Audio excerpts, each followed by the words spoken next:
কুরবানি করতে হবে। আর আরেকটা বিষয় যে আমরা যখন পশু জবাই করি, জবাই করার পর যে মানে পশু আছে আপনি কাতরাইতেছে, কাতরানো অবস্থায় আমরা কি করি, কি বলে এটা আপনার ওই যে গোস কাটে।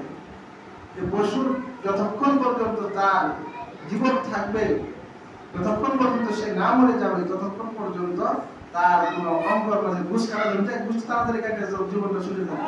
না না না, এটা নবী সাল্লাল্লাহু আলাইহি সাল্লাম নিষেধ করেছেন, এটা কখনোই করবে না, এটা করা যাবে না। আর কি করে যে কুরবানির পশু জবাই করার পর অনেক হুজুর আছে কি করে, মনে করেন যে ভিতর দিয়ে একটা এইভাবে কি করে কেঁচা দেয়, এটা করা যাবে না। এটা কি হয়, পশুকে হত্যার শামিল করা। কি করতে হবে, আমরা স্বাভাবিকভাবে তাকে সুন্দর করে জয় করতে হবে, পশুকে তাকে স্নেহ করে মমতা দিয়ে কি করতে হবে। এটা তো আপনি কি ভাবতেছেন যে আমি তো কুরবানি হয়ে যেতাম, বিষয়টা কি আল্লাহ রাব্বুল আলামিন